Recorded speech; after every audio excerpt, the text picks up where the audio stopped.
ఈరోజు నేను మళ్ళీ మేఫర్ మ్యాంగో ఫెస్టివల్కి సర్వ్ చేసే మ్యాంగో థాలీని టేస్ట్ చేయడానికి రీజన్ ఏంటంటే 90% కస్టమర్స్ వచ్చేసి చాలా హ్యాపీ ఫీల్ అయ్యారు. 10% వచ్చేసి మనకి మిక్స్డ్ రివ్యూస్ ఉన్నాయి. అసలు రీజన్ ఏంటి ఆ 10% మెంబర్స్ సాటిస్ఫై అవ్వకపోవటానికి అని ఫస్ట్ మ్యాంగో పంచ్తో స్టార్ట్ చేద్దాం. పానీపూరిలో వేసుకుంటాం కదా వాటర్, కొంచెం ఆ ఫ్లేవర్ అనిపిస్తుంది అనమాట.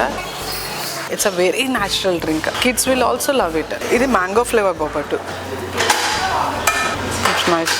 లైట్గా స్వీట్ తగిలిన తర్వాత లైట్గా పుల్లగా తెలిసింది, ఎందుకంటే మామిడికాయ బెల్లమాను పప్పుతో ఉడుకుతుంది కదా, కొంచెం పులుపుదనం అనేది వస్తుంది అనమాట. ఇది వచ్చేసి మామిడికాయ హల్వా. ఫీల్ ఎలా ఉంటుందంటే మనకి తినగానే మామిడి తాండ్ర తిన్న ఫీలింగ్ వస్తుంది, కాకపోతే మనం దీన్ని ఎండబెట్టట్లేదు. We are giving like a halwa. చాలా స్మూత్గా ఉంటుంది. నెక్స్ట్ మనం ఇచ్చేది పూరి విత్ ఆమ్రస్. మనం పూరి తీసుకొని కంప్లీట్గా ఇలా మ్యాంగోలో డిప్ చేసుకొని తింటే ఆ టేస్ట్ బాగుంటుంది. ప్యూర్ మ్యాంగో ఫ్లేవరే వస్తుంది అనమాట. ఇందులో మామిడికాయ చిత్రాన్నం బాగుంది. మామిడికాయ పులిహోర లైట్గా ఆ మామిడికాయ తురుము మనకు తగులుతూ ఉండాలి, అప్పుడే దాని టేస్ట్ బాగుంటుంది. ఈ థాలీలో ఈ ఆవకాయ ఎందుకు స్పెషల్ అంటే మా అమ్మమ్మ చాలా బాగా పెడతారు పికిల్స్, అందుకని ఈసారి మా అమ్మ వాళ్ళతో చేయించి తెప్పిస్తున్నాను అనమాట.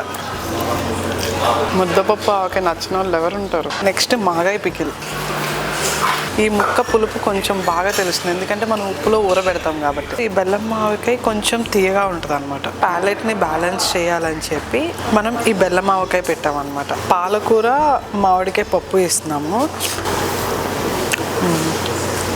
మనం క్లియర్గా చెప్పవచ్చు తినగానే ఇది మామిడికాయతో చేసామా చింతపండుతో చేసామా అని. Pool makhana curry with bagara రైస్తో ట్రై చేయొచ్చు, బాగుంటుంది. కర్రీ టేస్ట్ అనేది కొంచెం నట్స్ ఫ్లేవర్తో బాగుంటుంది. లైట్గా స్వీట్గా కూడా తెలుస్తుంది అనమాట. కాజు పేస్ట్ అవన్నీ వేసి చేస్తాం కాబట్టి ఇది ఎక్కువ స్పైసీగా ఉంటుంది. ఇది అరటికాయ పులుసు అనమాట. నాన్ వెజ్ వాళ్ళు అయితే కనుక ఇది తింటే డెఫినెట్గా వాళ్ళు ఫిష్ పులుసు తింటున్నారు అనే ఫీలింగ్ వస్తుంది. ఈ మామిడికాయ పచ్చి పులుసులో ఈ ముద్దపప్పు కలుపుకొని తింటే చాలా బాగుంటుంది. ఇందులో బెల్లం వేసామని చెప్పి మరీ తీయగా ఉండదు, మామిడికాయ పులుపు అంత ఇదిగా తెలియదు, అన్ని బ్యాలెన్స్డ్గా ఉంటుంది అనమాట.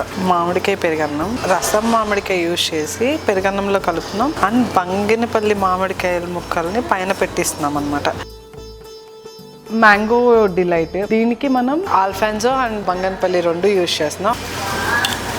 ఇవి అన్నీ నేను క్యూరేట్ చేసి పెట్టింది యాజ్ పర్ మై ఎక్స్పీరియన్స్. మా అత్తయ్య మా మమ్మీ వీళ్ళందరి దగ్గర నుంచి నేర్చుకొని క్యూరేట్ చేసి పెట్టింది అనమాట. సో మీకు కూడా ఏమన్నా సజెషన్స్ ఉంటే నాకు చెప్తే ఏంటంటే ఇంప్రూవ్ చేసుకోవడానికి ఛాన్సెస్ ఉంటే అట్ ద సేమ్ టైం మేము రెక్టిఫై చేసుకుంటాం అనమాట.